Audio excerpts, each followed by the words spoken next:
Nous fêtons aujourd'hui la dédicace des basiliques Saint-Pierre à Rome et Saint-Paul sur la voie menant à Ostie. Qu'est-ce qu'une dédicace ?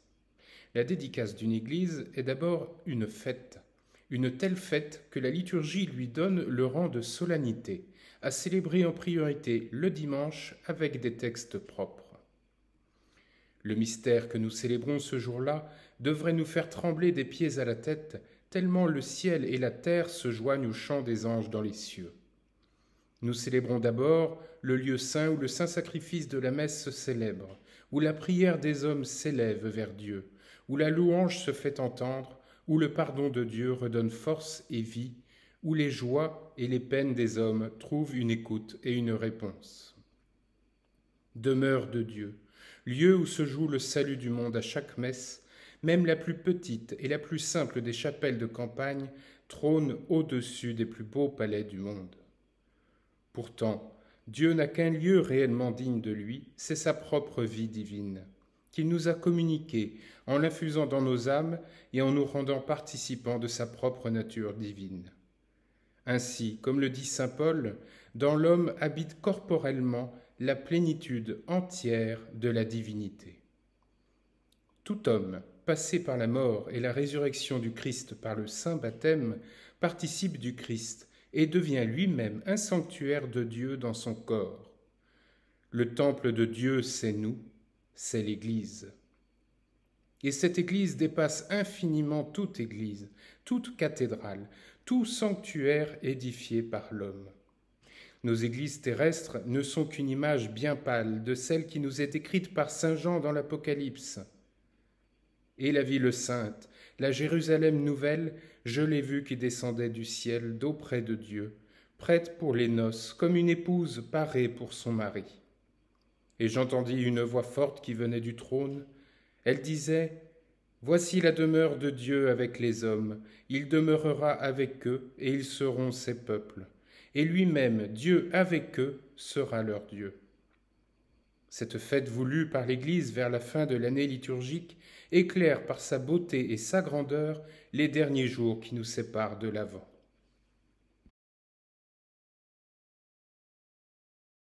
Je ne résiste pas au plaisir de vous lire ce que disait Don Guéranger, moine bénédictin, refondateur de l'abbaye de Solesmes et de l'ordre bénédictin en France, sur la dédicace d'une église. Le nom d'église donné au temple chrétien lui vient de l'assemblée des baptisés fréquentant ces parvis.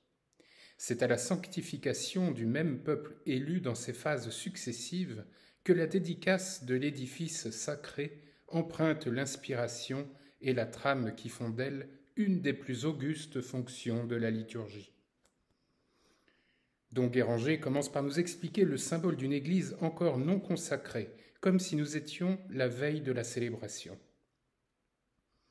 Que nous représente ce temple aux murailles nues, aux portes closes, sinon l'humanité faite pour Dieu et pourtant vide de lui depuis le péché originel ?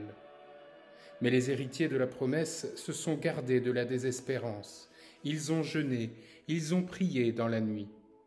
Le matin les retrouve, faisant monter vers Dieu la supplication des psaumes de pénitence qu'inspirèrent au prophète roi son châtiment et son repentir. Puis voici le matin, nous sommes à quelques heures de la célébration. Or, voici qu'avec l'aube, sous la tente abritant ces prières d'exilés, est apparu le Verbe sauveur. C'est lui que nous montre en effet la personne de l'évêque revêtant les insignes de son ministère. Et Dieu fait homme s'unit à la prière des autres hommes ses frères. Et les ramenant devant le temple fermé toujours, il se prosterne comme eux, redouble avec eux de supplications.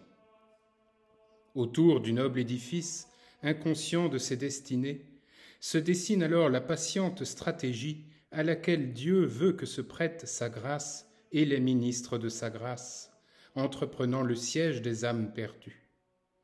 Par 3 fois, l'évêque fait le tour des murailles et tente de forcer ces portes obstinément closes. Mais son investissement est tout de prière au ciel, sa force toute de persuasion miséricordieuse et respectueuse de l'humanité libérée. Ouvrez-vous, portes, et le roi de gloire entrera. Le pécheur cède enfin. L'entrée du temple est conquise.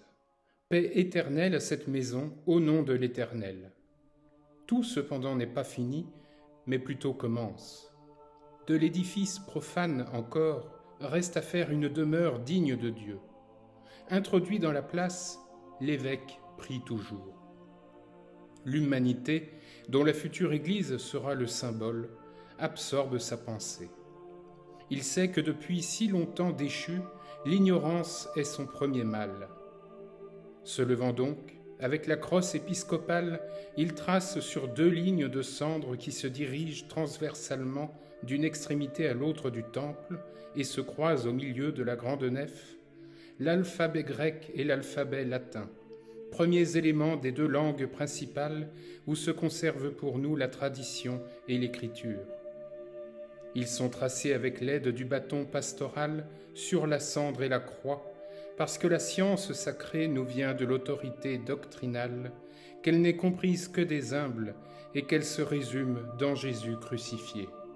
Éclairée maintenant comme le catéchumène, comme lui, l'humanité demande avec le temple à être purifiée.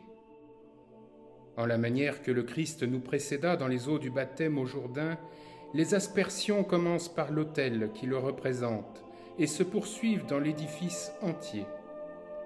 Primitivement, c'était alors que non seulement tout l'intérieur et le pavé du temple, mais aussi l'extérieur des murailles et jusqu'au toit en certains lieux, se voyaient inondés de la pluie sanctifiante qui chasse le démon, donne cette demeure à Dieu, la prépare aux faveurs qui vont suivre.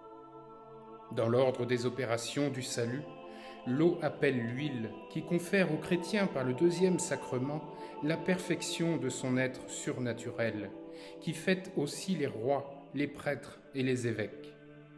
À tous ces titres, l'huile sainte, à son tour, coule à flot sur l'autel qui est le Christ chef, grand prêtre et roi, pour à partir de lui, ainsi qu'avait fait l'eau, gagner les murs et l'Église entière.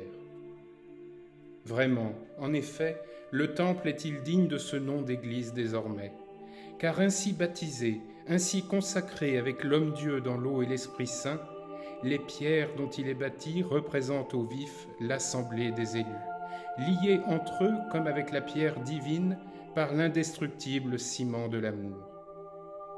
Jérusalem, loue le Seigneur, loue ton Dieu, ô Sion.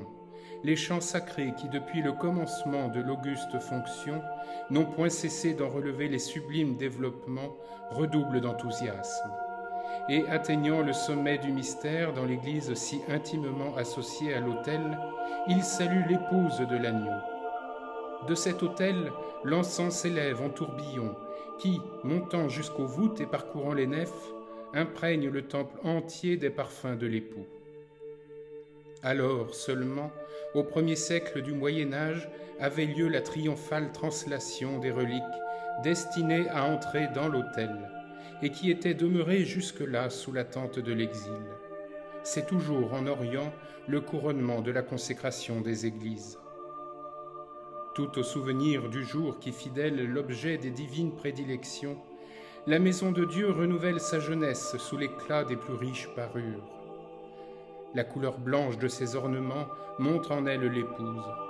Comme au moment où l'effusion du crème l'ennoblit pour jamais, les 12 flambeaux, symboles de la lumière apostolique, illuminent sur ses murs consacrés les 12 croix qui témoignent de son titre aux faveurs du ciel. Nos églises sont pour les anges le point d'aboutissement du ciel en terre. Et c'est pourquoi l'introïte s'inspire des paroles de Jacob, au sortir de la vision où lui était apparue l'échelle mystérieuse par où montaient et descendaient les célestes messagers. Le verset tiré des psaumes chante à la fois le temple d'ici-bas et celui des cieux. N'est-ce donc pas là le royaume que vous m'avez promis, mon père, s'écriait Clovis, ébloui, à sa première entrée dans l'église Sainte-Marie de Reims. Et Rémi répondait « C'est l'entrée du chemin qui doit y conduire ». La célébration de la dédicace se poursuit avec le sacrifice à l'autel nouvellement consacré.